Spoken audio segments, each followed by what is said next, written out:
Welcome back नाज़रीन। मुस्कुराती सुबह में एक बार फिर खुशामदीद नाज़रीन। ब्रेक पर जाने से पहले कहा था नए सेगमेंट का आगाज़ करूंगी और नया सेगमेंट प्रॉपर्टी से रिलेटेड सेगमेंट हम आप लोग के लिए लेकर आते हैं। और प्रॉपर्टी से रिलेटेड सेगमेंट इसलिए रखा जाता है क्योंकि बहुत सारी चीज़ें ऐसी होती हैं जो कि मार्केट के अंदर लॉन्च होने जा रही होती हैं और इंट्रोड्यूस होने जा रही होती हैं। तो हमारी कोशिश ये होती है कि जो कि अच्छी चीज़ हो वो हम आप लोगों से ज़रूर शेयर करें और जो कि बुरी चीज़ है वो भी हम आपको बताएं कि कौन सी चीज़ आपके लिए नुकसानदेह साबित हो सकती है और कौन सी चीज़ आप लोग के लिए अच्छी साबित हो सकती है। तो प्रॉपर्टी का सेगमेंट रखने का मकसद ये होता है कि हम आपको बहुत सारी चीज़ें बता रहे हों, बहुत सारी चीज़ों से आगाही दे रहे हों और साथ ही साथ आपको ये भी पता चल सके कौन सी चीज़ आपके लिए फ़ायदेमंद साबित हो सकती है। तो आज जो प्रोग्राम के अंदर हमारे साथ गेस्ट मौजूद होते हैं वो शब्बीर अहमद साहब हैं जो कि ओनर हैं साहिल बिल्डर्स एंड डेवलपर्स के और इस्तांबुल टावर के और होस्ट भी हैं कराची टाइम के। आपको वेलकम करूँगी प्रोग्राम के अंदर। शब्बीर भाई, सबसे पहले तो हम यही बात करेंगे कि अभी मार्केट के अंदर मैं देख रही हूँ कि बड़ा बूम आया हुआ और नई नई प्रॉपर्टीज़ लॉन्च हो रही हैं। एक तरीक़ेकार तो हमने पिछले वीक डिस्कस किया था जो कि गैर कानूनी इमारतें थी, नस्ला टावर के हवाले से हमने बात की थी कि जिस तरीके से और अभी और भी बहुत सारे ऐसे जो है वो गैर कानूनी इमारतें जो हैं वो हाईलाइट होनी शुरू हो गई हैं नस्ला टावर के बाद, जैसे कि तिजोरी हाइट्स हो गई और भी बहुत सारी जो है ऐसी इमारतें और ऐसे टावर सामने आए हैं जो कि गैर कानूनी तौर पर बनाए गए हैं और सुप्रीम कोर्ट के ऑर्डर्स उधर भी गए हैं कि इसको भी फौरी तौर पर खाली करा के गिरा दिया जाए। लेकिन अब हम ज़रा थोड़े से अदर हैंड के ऊपर बात करते हैं कि जो नई नई चीज़ें लॉन्च होने जा रही हैं, जैसे कि अभी हम ऑफ कैम भी बात कर रहे थे GFS बिल्डर्स के बारे में कि उन्होंने औरंगी टाउन के अंदर एक प्रोजेक्ट लॉन्च करने जा रहे हैं। तो वो प्रोजेक्ट किस नौइयत का है, क्या है प्रोजेक्ट, क्या नाम है, वो आप ही बता दें। देखिए, बहुत बहुत शुक्रिया। पहले तो ये कि इस वक्त जो नस्ला टावर का जो भी मामलात हैं और उसको जो है कोर्ट से ऑर्डर है कि ज़मीन अनलीगल है और नाले पे बनी हुई है इसलिए इसको तोड़ा जा रहा है और दूसरी बिल्डिंगों पे भी बात आ रही है। आज तीसरी बिल्डिंग पे भी सदर में जो है वो एक बिल्डिंग पे बात आई है कि ये भी गैर कानूनी बनी हुई है, इसे तोड़ा जाए। इदारों के ऊपर भी बात हो रही है कि इदारे जो है उन पे भी हम जो है प्रेशर दे रही है कोर्ट और SBC पे भी प्रेशर दे रही है और अब कुछ वर्क नज़र आ रहा है गवर्नमेंट की तरफ से। लेकिन बात यह है कि जो इदारे करप्ट हैं उस इदारों के एम्प्लॉय जो करप्ट हैं उनको हटा दिया जाए ना, क्यों नहीं हटाया जाता।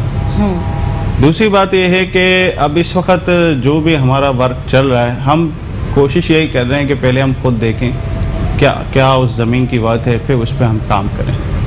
अभी हम जो एक प्रोजेक्ट GFS बिल्डर ने अनाउंस किया है तो उस ज़मीन के बारे में मैं खुद जानता हूँ। सर्वे लैंड है और मारूसी ज़मीन है और एक वरोसा थे उनकी पारसी वरोसा थे, वो 8-9 मेंबर थे और उन्होंने मिल के ये अपनी प्रॉपर्टी बेची है और पक्की ज़मीन थी और ये शारा कज़ाफ़ी पे।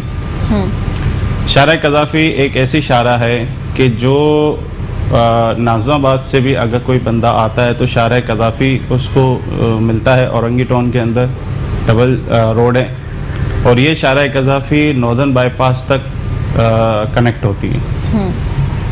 और औरंगी टाउन के अंदर इस वक्त गोट आबाद प्रॉपर्टी में भी प्लॉट 80 गज का 25 से 30 लाख रुपए का और गोट आबाद के आपको पता है कि पेपर होते नहीं हैं। दूसरी बात यह कि कैंपसी लीज ज़्यादातर औरंगी टाउन के अंदर है और ये जो ज़मीन है ये सर्वे लैंड है। अगर कोई इस पे प्लॉट लेगा तो उसकी पक्की प्रॉपर उसको लीज मिलेगी और 80 गज की प्लॉट के रेट निकाला है 30 लाख रुपए का, जिसमें इंस्टॉलमेंट है 3 लाख रुपए डाउन पेमेंट है और बाकी इंस्टॉलमेंट पे पेमेंट देंगे। औरंगी टाउन के अंदर ये पहली सोसाइटी है जो सर्वे लैंड पे बन रही है और पक्की ज़मीन है, मारूसी ज़मीन है जिस पे ये काम हो रहा है।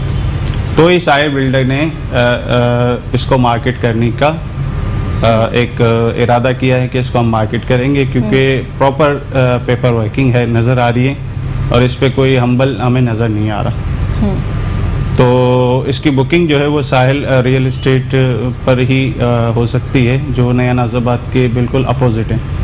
तो वहाँ जाके कोई भी बुकिंग कराए तो बुकिंग हो सकती है उसकी। ठीक है, तो आप ये बताएं कि साहिल बिल्डर्स एंड डेवलपर्स भी रियल एस्टेट इसका पार्ट है और यहाँ पर भी आके बुकिंग करवा सकते जी, हैं जी। लोग, और आप लोग जो है जो भी लोगों के सवालात होंगे आप लोग उसको इजीली जो है वो कैरी भी कर सकेंगे और बता भी सकेंगे। टोटल इंस्टॉलमेंट है वो GFS बिल्डर्स के पास ही जमा होगी, और लेकिन बुकिंग जो है आप साहिल बिल्डर एंड डेवलपर्स यानी आप रियल एस्टेट का काम करेंगे जी, जी। कि भाई ये मार्केटिंग प्रोजेक्ट है और अगर सारी नोयत आप प्रोजेक्ट की बता देंगे लोगों को, और उसके बाद अगर लोग खरीदना चाहें तो वो आपके पास भी आके जी। बुकिंग करा सकते बिल्कुल, हैं। बिल्कुल। ठीक है नाज़रीन, ये प्रोजेक्ट के बारे में तो हमने आपको बताया कि GFS बिल्डर्स का कौन सा प्रोजेक्ट लॉन्च होने जा रहा है और बहुत ही ईजी है, बहुत ही आसान शराइत के ऊपर आप लोगों को इस पर रेजिडेंसी कब्जा मिल रहा है। औरंगी टाउन रेजिडेंसीज का नाम है, अगर आप लोग लेना चाहते हैं तो यहाँ पर रुजू करें। और वही वाली बात करूंगी कि तमाम डिटेल तमाम श्योरिटी आपको खुद वेरीफाई करानी हो, खुद तमाम चीज़ों को वेरीफाई कराएं। लेकिन जहाँ साहिल बिल्डर्स एंड डेवलपर्स की बात आती है तो साहिल बिल्डर्स एंड डेवलपर्स तमाम चीज़ें आप लोग को वेरीफाई करके ही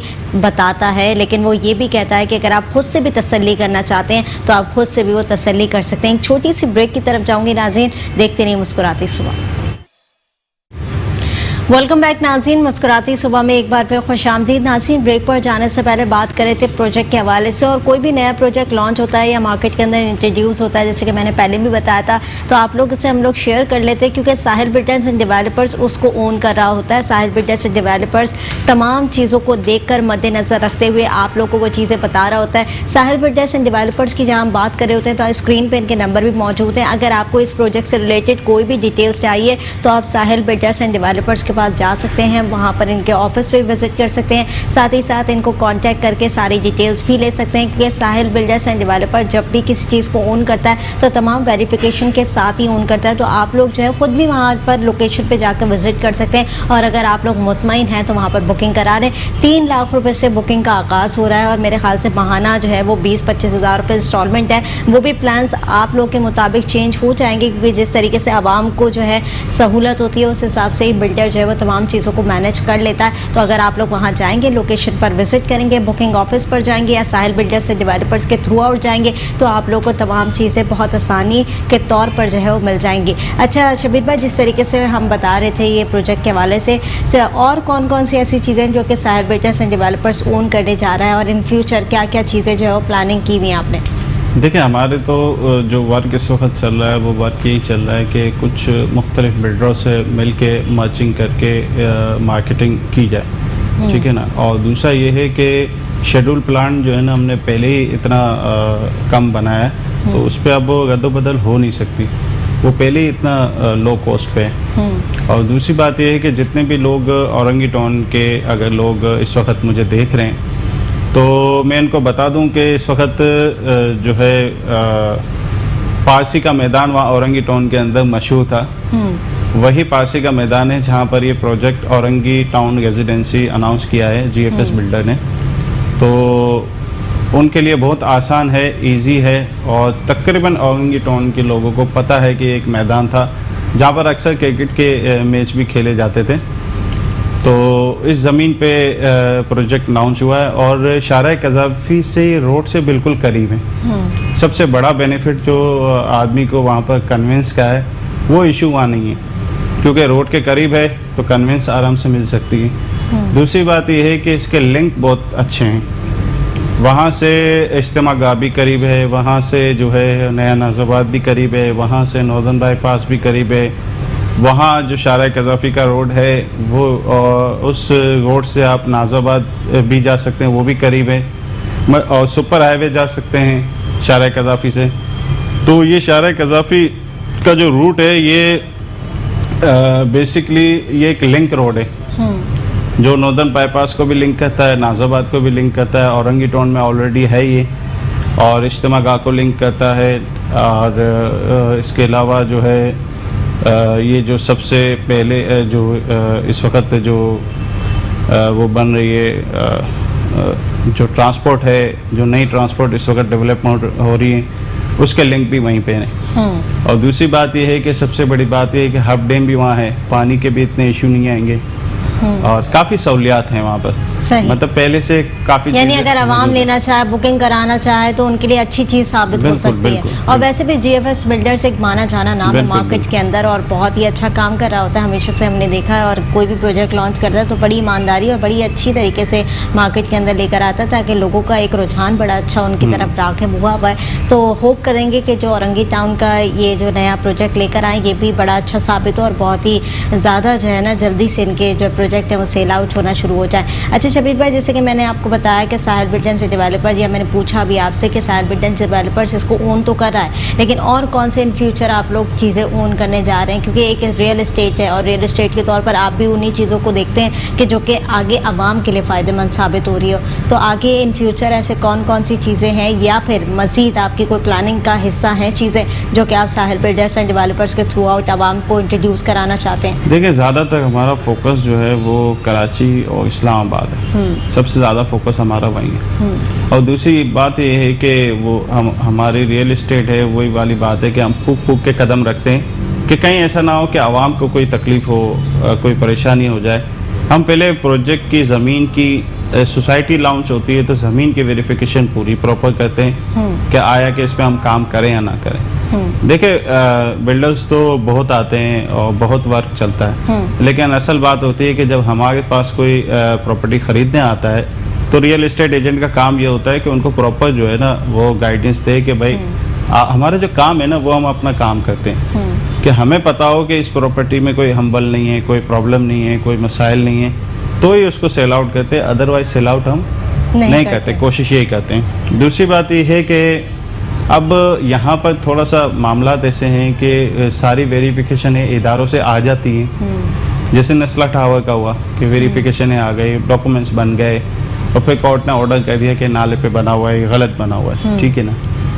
ये एक ग्राउंड रियलिटी जो है ना, इसकी मालूमात बहुत ज़रूरी है। ये हर पार्टी ख़रीदार मालूमात नहीं कर सकती। सही। ये मालूमात बिल्डर्स को होती है, ये मालूमात लैंड को सेल आउट करने वाले को होती है। जब किसी चीज़ को मिसाल के तौर पे कि आप किसी की पहचान करते हैं, किसी आदमी की पहचान करते हैं, वो बोलते हैं कि भाई आपके वालिद साहब का नाम क्या है, फिर बोलते हैं आपके दादा का नाम क्या है, फिर वो ख़ानदान की वेरिफिकेशन। इसी तरह प्रॉपर्टी की वेरिफिकेशन होती है कि इसकी स्टार्ट कहाँ हुई। पाकिस्तान जब बना तो उस वक़्त कुछ प्रॉपर्टियां ऐसी थी जो पाकिस्तान गवर्नमेंट ने लोगों को खुद दी रिहाइश के लिए। सही। और कुछ क्लेम में दी। कुछ प्रॉपर्टियां ऐसी थी कि जो प्रॉपर अनाउंस हुई, जैसे हमारी केडीए की जितनी भी ज़मीन है वो प्रॉपर अनाउंस हुई है और लिस्ट जारी की गई ना, लिस्ट के बिल्कुल लिस्ट जारी की गई गवर्नमेंट की तरफ से। वो ज़मीन कुछ ज़मीनें बोर्ड ऑफ रेवेन्यू की थी जो लोगों ने कब्जा की। कब्जे करने के बाद कुछ करप्ट ऑफिसर मिल के उनको डॉक्यूमेंट्स बनाए गए, फिर डॉक्यूमेंट्स पे डॉक्यूमेंट्स, डॉक्यूमेंट्स पे डॉक्यूमेंट्स, फिर ये ट्रांसफ़र पे ट्रांसफ़र, ट्रांसफ़र पे ट्रांसफ़र। फिर जब आखिरी आदमी बनाने जाता है तो पता लगता है कि ज़मीन ली ही गई थी अनलीगल। फिर मसाइल आते हैं। तो ये है कि उसकी प्रॉपर वेरिफिकेशन करना ज़रूरी है। सही। प्रॉपर वेरिफिकेशन नहीं होगी तो फिर मसाइल आएंगे। ठीक है, यानी आप कह रहे हैं कि किसी भी चीज़ को ख़रीदने से पहले उसकी प्रॉपर वेरिफिकेशन कर ली जाए, वरना अगर आप वेरिफिकेशन नहीं करेंगे तो ऐसा भी मुमकिन है कि आप लोग को बहुत सारे मसाइल का सामना भी करना पड़े। अच्छा, वेरिफिकेशन करने का, जैसे कि आपने कहा कि कोई भी लैंड अगर हम ख़रीद रहे हैं तो उसको वेरिफिकेशन सबसे पहले कराई जाए, तो वेरिफिकेशन कराने का सबसे पहला तरीक़ेकार क्या होगा जो आवाम ईज़िली अपना सके? देखिए, मुख्तलिफ इदारे हैं, बोर्ड ऑफ रेवेन्यू का इदारा है, केएमसी की अगर ज़मीन है तो केएमसी की प्रॉपर अगर देखा जाए तो कोई लैंड नहीं मानी जाती, क्योंकि उसको ज़मीन दी जाती है बोर्ड ऑफ रेवेन्यू से ही। वो ही अनाउंस करती है, फिर ही दी जाती है। यही वजह है कि केएमसी लीज पर जो है वो सेक्टर 11.5 में काफ़ी डिमोलिशन हुई। उसकी वजह ये थी कि बोर्ड ऑफ रेवेन्यू का अमाउंट ही नहीं दी गई। फिर हमारे यहाँ जो बिल्डिंग बनाई जाती है तो बिल्डिंग में मामलात ये होते हैं कि आपको हर फ्लोर पर पेमेंट करनी है गवर्नमेंट को। होता ये है कि फर्स्ट फ्लोर पे पेमेंट होती है और बाकी 6 फ्लोर 7 फ्लोर तक बन जाते हैं, कोई पेमेंट नहीं होती। सही। तो ये भी चीज़ें जो है ना बैलेंस में रहती हैं, लेकिन चलती रहती हैं। सही। तो अब गवर्नमेंट को चाहिए कि कोई एक इदारा बनाए, ना बोर्ड ऑफ रेवेन्यू चाहिए, ना केडीए चाहिए, ना केएमसी चाहिए, ना कोई और इदारा चाहिए। हमें एक इदारा दें और पूरी मुल्की सतह पे एक इदारा दें जहां पर टोटल वेरिफिकेशन हो और लैंड आदमी जो है ना वहां पर वेरिफिकेशन करे और अपनी प्रॉपर्टी को आसानी से ले सके। एक बंदा फ्लैट भी लेने जाए तो उस फ्लैट पे भी उसको वेरिफिकेशन उसी इदारे से मिल जाए और वो इदारा शफाफ हो, करप्ट ना हो। सही। और ये जो डॉक्यूमेंटेशन का जो मामला है, मैं गवर्नमेंट से रिक्वेस्ट करता हूँ कि इसको जल्द अज जल्द कंप्यूटर निज़ाम में लाया जाए। अब कंप्यूटर आए हुए एक ज़माना हो गया, 30-35 साल हो गए, अब तक जो है वो हाथ से लिखाई होती जा रही है और बायोमेट्रिक सिस्टम तो आ गया लेकिन कंप्यूटर में प्रॉपर डॉक्यूमेंट्स जो है वो आए नहीं है। इसको जल्द से जल्द लाया जाए और एक इदारा बनाया जाए, कंप्यूटराइज कर दिया बिल्कुल एक इदारा बनाया जाए जिसमें लोगों को मुश्किल ना हो।